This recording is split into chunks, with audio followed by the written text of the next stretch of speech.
जी जाओ ना, मंत्री जी भागो मत, आइए सीट पे और मेरी बात पूरी सुन के जाइए। बेरा मैंने कटवानी तो पड़ती होगी, और विधायक जी निकलवानी तो पड़ती होगी, को कटवानी को नहीं। 7 तारीख से सर सदन चल रहा है, डेली राम रमैया और रोज मिल रहे हैं, एक दिन भी इसने क्या बोलने के लिए क्यों बोल रहे यार? तो मैं आज आपके सामने एक ऐसा मुद्दा रखूंगा, अभिभाषण की जब मैं ये कॉपी पढ़ रहा था तो उसमें वृद्धावस्था सम्मान भत्ता लिखा हुआ है। ये ऐसी सरकार है उपाध्यक्ष महोदय जो इस वृद्धावस्था सम्मान भत्ते में भी भेदभाव करने का काम करती है।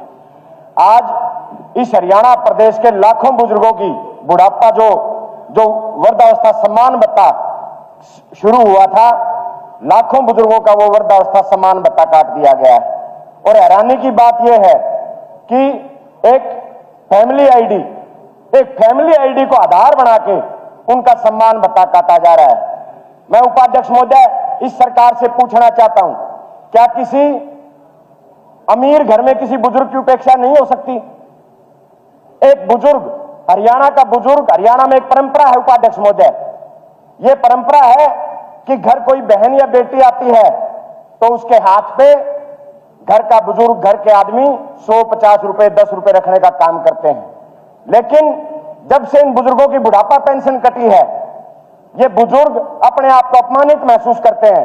परिवार के सबसे बड़े और मुख्य सदस्य होने के नाते ना तो किसी से मांग सकते, लेकिन जब जिन लाखों बुजुर्गों की बुढ़ापा पेंशन काटी गई और उस घर में कोई बहन बेटी आती है तो उस बुजुर्ग का सर झुक जाता है।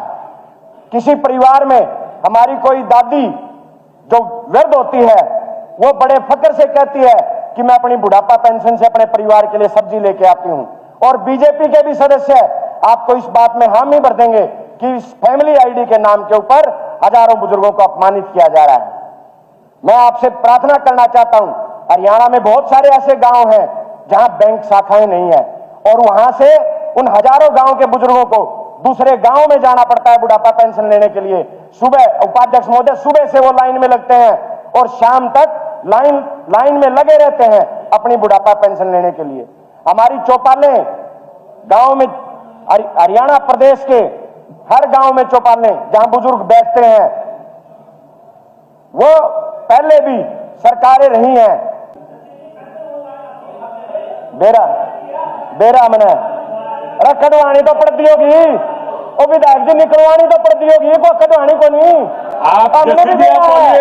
हमने भी बेरा ऑनलाइन कटवानी कौन पड़ती गए। उपाध्यक्ष महोदय, उन बुजुर्गों को परेशान किया जाता है। मैं आपसे, ये मेरा टाइम खराब कर रहे हैं जी मंत्री जी, इनसे प्रार्थना है जी, मेरे बोलने पाछा बोल लियो जी। हाँ ठीक है जी, बोलो।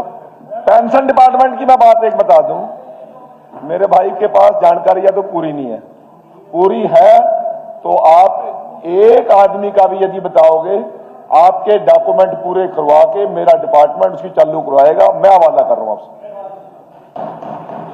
पर डिटेल देनी पड़ेगी, सिर्फ विधानसभा बोलने के लिए ना बोलना यार। हाँ बैठो जी, मैं बोल देता हूं।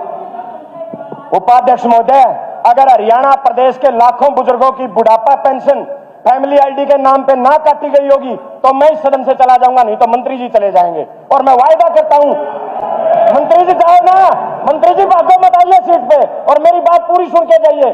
मैं आपको लाखों बुजुर्गों का उदाहरण देके बताऊंगा। और मैं वायदा करता हूं उपाध्यक्ष महोदय, अगर लाखों बुजुर्गों की बुढ़ापा पेंशन इस फैमिली आईडी के नाम पे ना काटी गई हो तो ये सम्मान मिलता है। नहीं, ये सम्मान मिलता है। आपने इनका नाम नहीं, सुनो, हमारा छोटा भाई है, कोई बात नहीं, पर मैं एक बात कहना चाहता हूं, ना तो न जाने की जरूरत ना मन जाने की जरूरत, तो कागज ले आकर तेरे पूरी कर देंगे हम यार।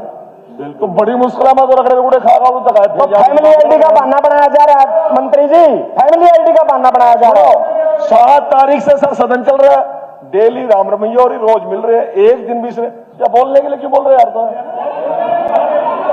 वैसे भी दिखा सकते हैं जैसे आप शुरू कीजिए जी। लो मंत्री जी, ये आप जो भी हो मंत्री को दे दीजिएगा। उपाध्यक्ष महोदय, मैं मांग करता हूं सरकार से, माननीय मंत्री जी से मांग करता हूं कि इस वृद्धावस्था सम्मान भत्ते को इस फैमिली आईडी में उलझा के उनकी तनख्वाह ना काटी जाए।